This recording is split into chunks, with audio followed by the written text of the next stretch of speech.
vez el milagro más impresionante que podamos recordar. Ciertamente les invito a leer la Biblia en 3 pasajes que me parecen centrales para el mensaje de la Navidad. Si usted pudiera recordar de memoria esos textos y compartirlos con sus vecinos, con alegría, con simpleza, con profundidad, si pudiera enviar este mensaje al mundo, a los que le rodean, creo que estaríamos prendiendo una luz muy particular en esta Navidad.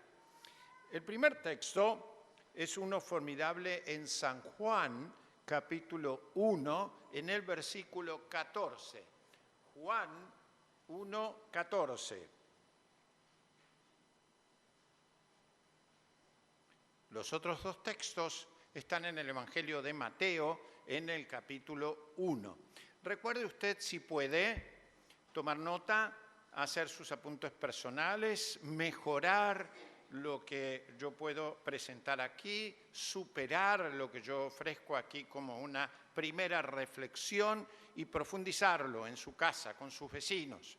Hable usted con aquellas personas que por ahí no conocen el mensaje cristiano y hágalo en paz, dialogue con ellos, ofrezca ideas inteligentes, sabias, profundas, no desde arriba hacia abajo como quien sabe y habla con alguien que no sabe, sino como 2 personas que preguntan sobre las cosas buenas que pueden ocurrir en la vida, y la Navidad es una de ellas. La encarnación es uno de esos mensajes tremendos para la sociedad contemporánea.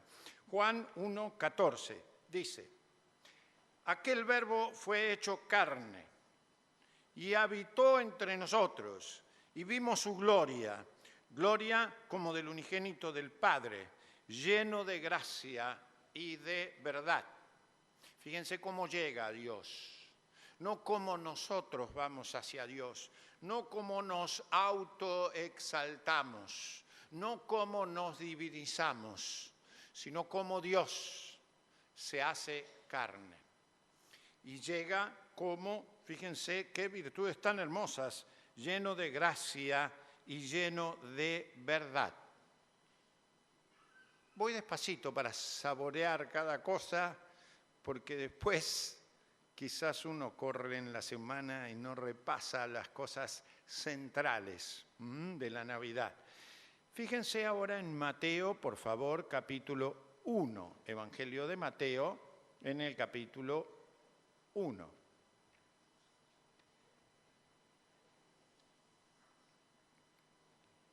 Dos versículos que me encantaría que los anotara, los repasara, los reflexionara, los dialogara.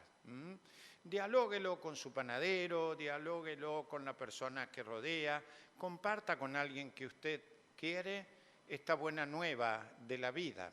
Ofrézcale las cosas lindas. Si usted va a un bar, toma café, sonríe a la persona que le sirva y ofrézcale porque lo está precisando, sin duda. Esto que el Evangelio dice que es tan lindo. Fíjense en el verso 21 del capítulo 1. Y dará a luz un hijo, y llamarás su nombre Jesús.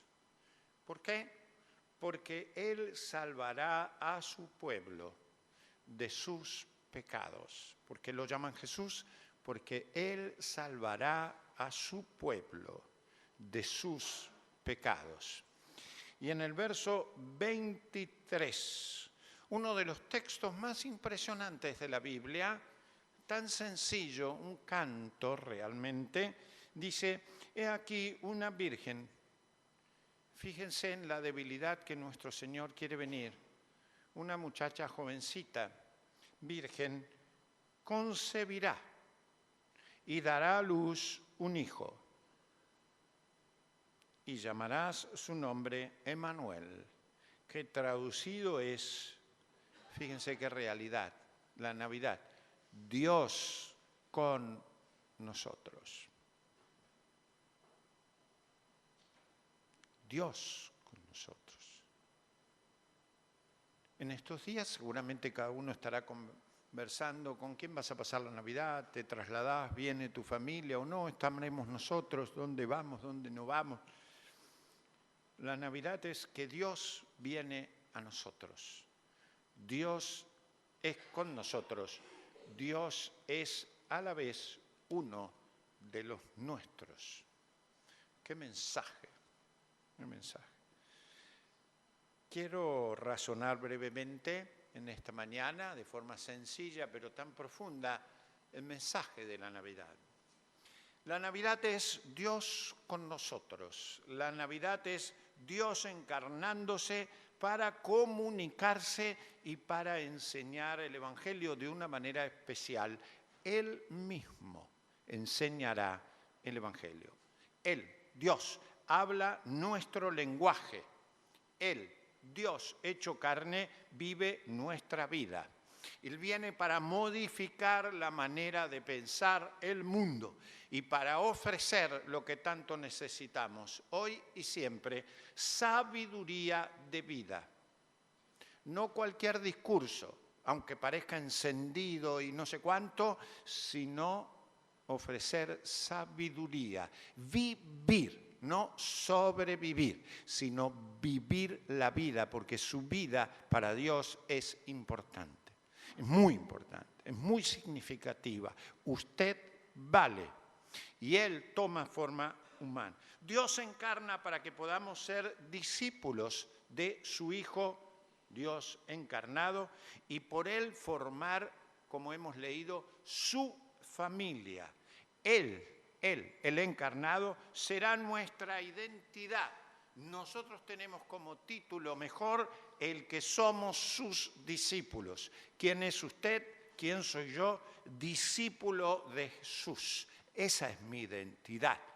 La Iglesia hoy se está acostumbrando, tristemente, a que quiera ser cristiano sin ser discípulo, lo cual no es posible.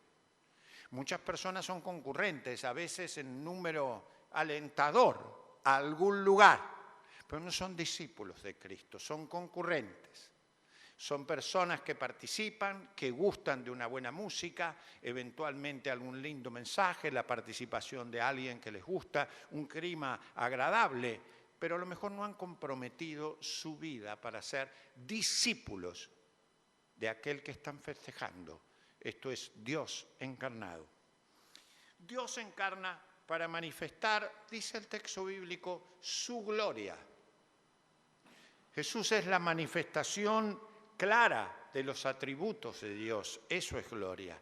La manifestación del esplendor de Dios. Su amor, su justicia, su santidad. ¿Dónde vemos en acción el amor de Dios? En Jesús. ¿Dónde su justicia? En Jesús. ¿Dónde su santidad? En Jesús. ¿Y cuándo podemos ver eso? Hoy, mañana, todos los días, en Jesús. En Jesús. En el Dios encarnado que habitó entre nosotros. Vimos su gloria como la del unigénito. Dios encarna además, esto es Navidad, Dios encarnado, para ofrecer provisión para la vida. Decíamos, su vida es hermosa. Usted vale, pero usted y yo necesitamos provisión de Dios. Y Dios la ofrece en Navidad. Él viene para traer poder, para traer fortaleza. Él es poder en la fragilidad. Y eso es sintomático. Poder en la fragilidad. No poder en el poder, sino poder en la fragilidad. Es necesario nacer de nuevo, es necesario hacerse niño en un sentido. Él viene a traer luz, luz. Qué lindas son todas las luces navideñas, todos los foquitos que ponemos y que vemos a veces. Cuántos colores hermosísimos logramos ver. Pero esta es otra luz. No está en contra de esa luz, no estoy diciendo semejante disparate. Lo que estoy diciendo es que es una luz que ilumina adentro, donde la mayor oscuridad del ser humano está. La mayor oscuridad del ser humano no está afuera, sino adentro, en el corazón del ser humano, en la voluntad del ser humano, en la inteligencia del ser humano, en el mundo emocional torcido, corrupto, sucio. Allí, según Jesús, está la oscuridad. Y Él viene para traer luz allí, en el interior de la persona, porque es desde adentro donde la persona es modificada. Todos los cambios que hagamos afuera son buenos, son lindos, son preciosos, estéticamente algunos bellos y hacen bien. No estamos en contra de eso, estamos a favor de eso. pero la realidad es que la luz llega al corazón de la persona, donde está la vida, donde está la plenitud.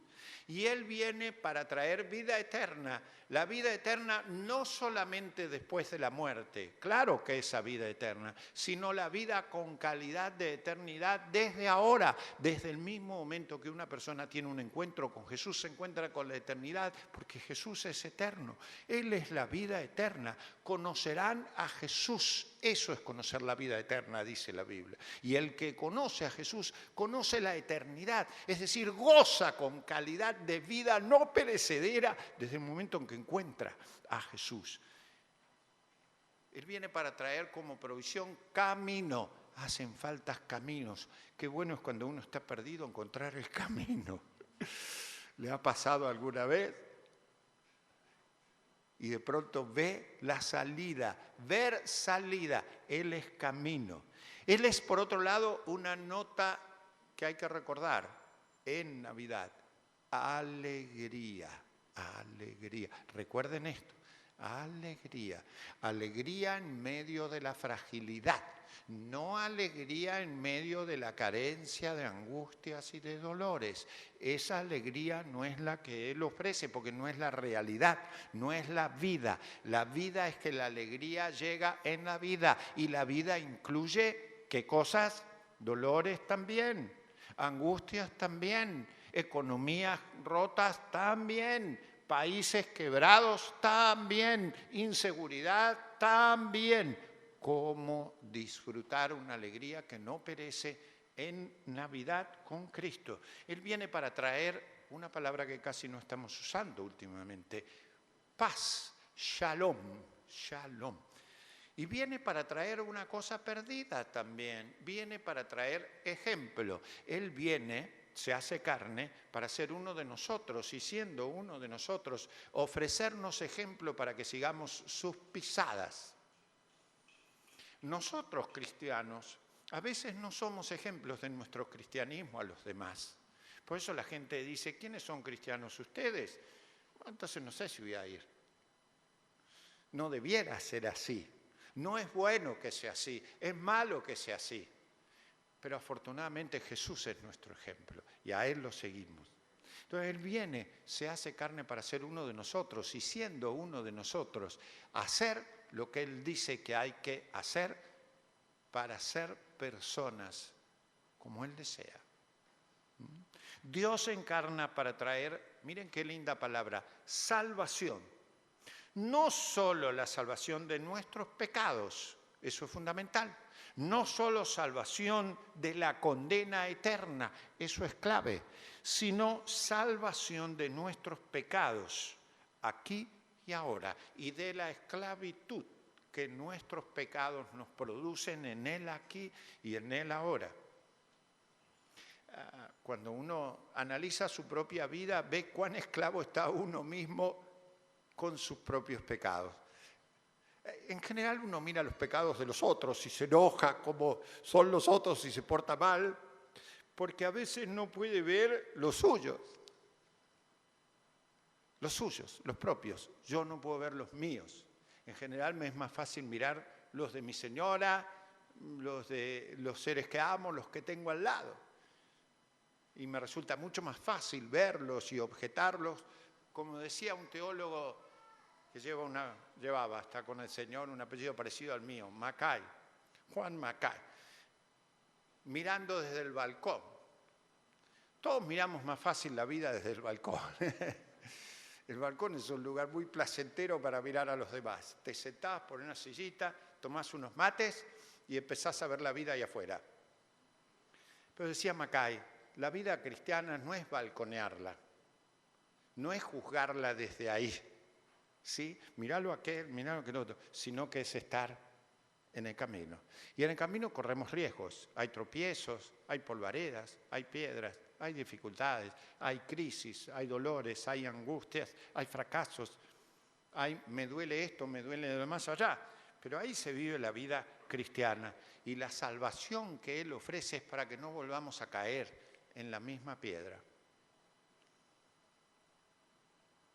Como nosotros argentinos, que solemos repetir nuestras historias. Pues eso socialmente, e individualmente, ¿cómo nos va? ¿No le pasa a usted que le han tenido que decir 2, 3, 4 veces que lo que usted había hecho no era bueno y lo sigue haciendo? ¿Y por qué lo hace, hermano, hermana? ¿Por qué lo repite? ¿Por qué lo hago yo? Si sabe que eso no sirve, ¿por qué insiste en eso que está feo?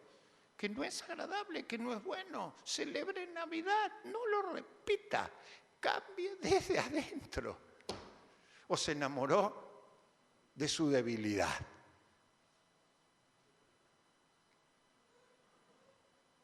En cambio de Jesús es más duradero, es más permanente, es más estable y por eso cuesta a veces, o siempre. Y hay que trabajarlo, hay que hacerlo desde adentro, no es tan sencillo, repetimos nuestros errores. Por eso la Biblia lo llama salvación. A veces esa salvación incluye lo que hace una semana les comenté, fue motivo de interés de un grupo de cristianos, es sanar la memoria de individuos y de pueblos, sanar y purificar la memoria. Hay personas que a veces vivimos esclavos de algún recuerdo. Simmons, un autor cristiano, en un libro pequeño pero muy sabroso, él es un profesional cristiano, escribió sobre el sanar las memorias, el vivir atados a una cosa que te dolió en el pasado, a algún hermano que te hizo mal, a algún recuerdo y no poder superarlo, estar anclado. Volvés a vivir eso, volvés a traerlo ahí, lo metés en tus diálogos, lo metés en tus memorias, en tus recuerdos. La salvación de la cual se habla es que eso se purifica y se supera. Si no, no se crece ni como pueblo, ni como persona, ni como familia. No nos proyectamos. Hay que poder sanar eso. Hay que poder purificar eso. Hay que poder avanzar. ¿No es un hermoso tema para tratar nosotros? ¿No les parece que sería bueno para nuestra iglesia, para cualquier sociedad, para cualquier grupo, purificar memorias para no vivir todo el tiempo sin superarlas? Sí, eso es espiritual, eso es profundo, eso es Navidad. A veces la sanidad que Él viene a traer es correr quién domina en mi vida. Si mi vida está egocentrada, es decir, centrada en mí, centrada en la exaltación de quién soy. Yo quiero que me escuchen, yo quiero que me vean, yo quiero ser el centro, yo soy bonito, yo valgo, lo mío es lo que cuenta, y a los demás, bueno, y Dios, bueno, yo le pido, Señor, yo, mi. Fe a la carta. Uno de los diarios publicó ayer, creo que era, una nota importantísima, toda una página, sobre la fe a la carta. Mucha fe, pero fe en el evangelio que yo me armo, fe en el evangelio que yo quiero, fe en un Dios al cual le mando yo a hacer esto. Dios es como un señor que maneja una ambulancia. Yo tengo miedo, Dios, viene Dios y estoy enojado por algo, Dios, a ver cómo lo retasa al otro. Va Dios y fe como a mí me gusta. No la fe bíblica, que es una fe obediente, y en la obediencia a la voluntad de Dios se produce el milagro del cambio. En la obediencia, en el ejecutar la voluntad de Dios. Dios se encarna para traer esa salvación. Dios se encarna, dice la Biblia, para un milagro extraordinario, morar en la tierra, morar en mí, morar en usted, no solo con nosotros, sino en nosotros y nosotros en Él. Y se encarna, Dios se encarna en la vulnerabilidad de lo diario, experimentando el dolor, imagen que a veces no queremos ver.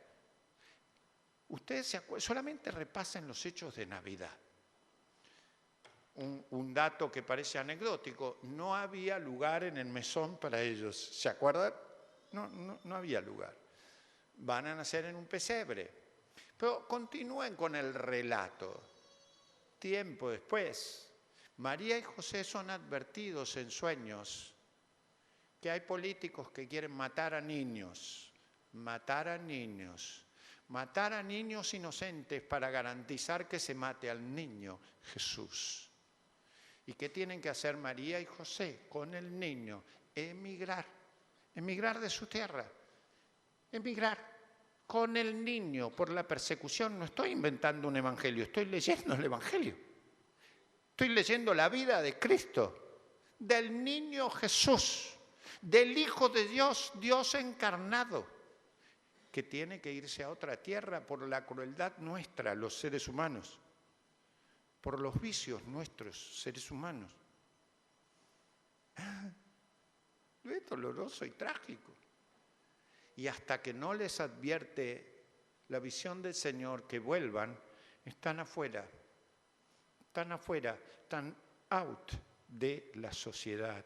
Ese es mi Jesús, ese es el niño Jesús. Fíjense en qué vulnerabilidad aparece el amor de Dios por mí, por usted también, por cada persona. Dios se encarna para que en este niño que nace y a medida que crece, seamos una iglesia, una familia y seamos su cuerpo. No un cuerpo desmembrado, ¿sí? No un pueblo que se ha convertido en pueblitos, en villitas, en caseríos de Dios, sino un pueblo unido en Cristo. ¿Cuánto nos falta?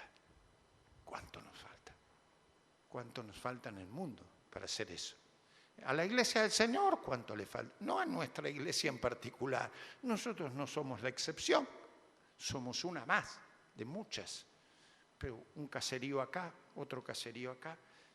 Yo me enojo y hago la mía, y vos la tuya, y etcétera. No. La Navidad es en Cristo, un pueblo. Dios se encarna para establecer su reino. El reino es el dominio efectivo, es el ejercicio efectivo de la voluntad del Señor. ¿Dónde está el reino? Donde la voluntad de Jesús es hecha. Ahí hay reino. Donde Jesús es obedecido, el reino del Señor. Es decir, que en la obediencia mía, el reino aparece para mí. En la obediencia tuya. Mientras no hay obediencia, es anuncio de algo, pero no hay ejecución de eso. Por eso a veces hay muchos anuncios, pero poco reino. Mucho despliegue de oferta de anuncio, incluso hecho de una manera maravillosa y anunciada, pero no hay vivencia de su justicia, de su amor, de su paz, de su armonía, de su humildad, de su reconciliación, de la hermosura de su cuidado, de la confianza que aparece en Él, de esa gracia que ofrece la encarnación. Dios se encarna para invitarnos a tomar con alegría y con responsabilidad nuestro proyecto humano. Se encarna por usted y por mí. ¡Wow! ¡Wow!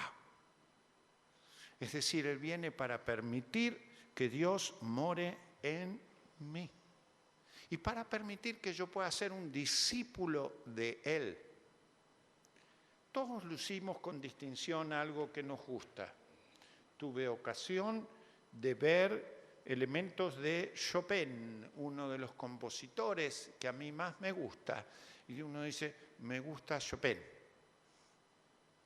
Y todos por ahí exhibimos en una remera, estoy mirando algunas, nuestro cantante favorito, nuestro producto favorito, nuestros signos favoritos, nuestros peinados favoritos, etc.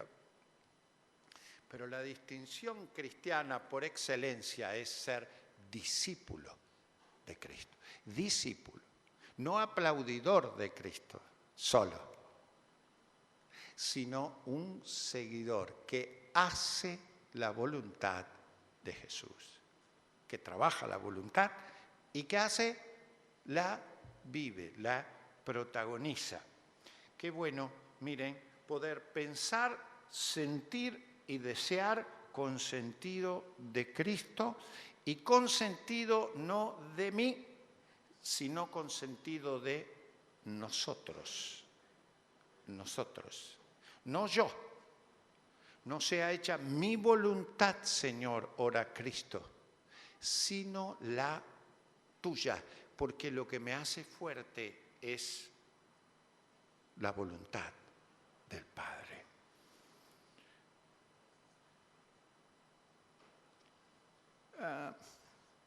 Concluyo con esto. Miren lo que me pasó. 3 momentos muy lindos a nivel devocional personal. Me llega una tarjeta de Navidad. Un profesor amigo mío que enseña en otro país, una tarjeta muy bien hecha de Navidad, con una frase de Martín Lutero. Y dice la cita del famoso reformador, ¿se acuerdan? Siglo XVI. Para mí, Lutero, para mí no hay consuelo más grande que Cristo hecho hombre. Un niño. Lutero, Lutero. Un niño jugando en la falda y en los brazos de su madre agraciada. Aquí está aquel en quien hay salvación. Se lo muestro a mis señores y digo, qué frase impresionante, qué frase impresionante. La recordación del poder tremendo en un bebé, Jesús, Dios encarnado. Ese fue el primer elemento que Dios me envió para pensar.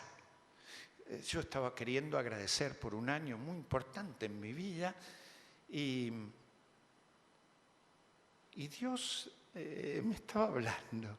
Tenés que poder darle gracias en la fragilidad de un niño. Tenés que poder ver el poder y la gracia de Dios, no en la perfección, sino en la ternura y en la debilidad de un niño en brazos de su mamá, combinando amor, favor, consuelo, confirmación en un niño. Pero luego, leyendo un libro nuevo para mí, que estaba explorando, el autor insiste en la misma idea. Dice, la palabra con mayúsculas, el verbo, y la sabiduría de Dios que toma forma humana, esa palabra, el verbo hecho carne, Dios sabio, poderoso, en la vulnerabilidad y en la inocencia de un bebé recién nacido. Frágil, no en la mejor clínica, no con la asistencia más grande, tan deseable, buena, recomendable, querible para todo el mundo, ¿verdad? Pero ahí nace. ¿Quién nace? Dios encarnado. Dios encarnado.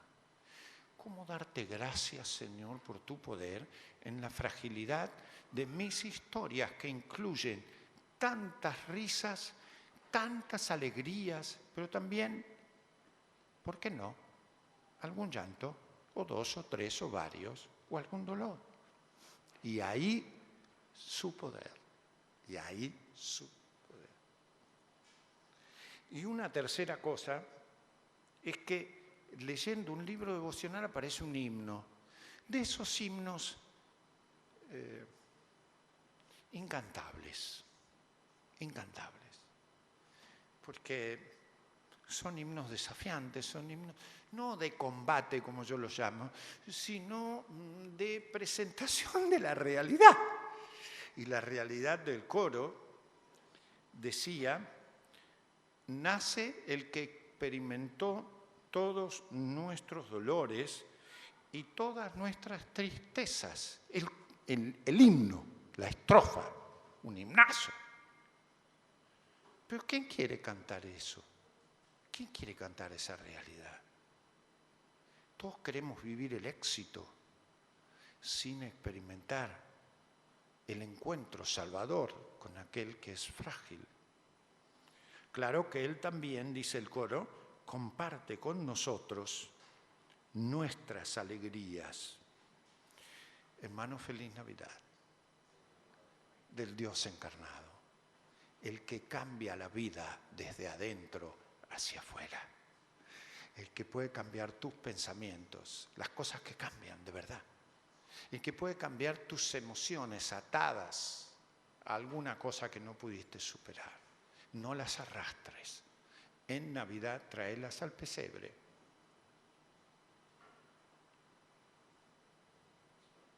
El que cambia tu voluntad si esta es egocéntrica, para que no ores, sino como Jesús. No sea hecha mi voluntad, Señor, sino la tuya. Y que aparezca algo bueno. La alegría, la paz, la Navidad. Luz, luz, luz. Dios te bendiga y tengas una Navidad con Dios encarnado en tu corazón, en tu mente, en tu voluntad, en tu vida, en tu familia, en tu departamento, en tu casa, con tu vecino. Y que alguien te consulte, Señor, ¿cómo se hace para eso? Señora, ¿cómo se hace para eso? Jesús tiene que nacer de verdad en tu vida y hay que obedecerle, seguirle y cambiar desde adentro. Amén. Felicidades, queridos hermanos.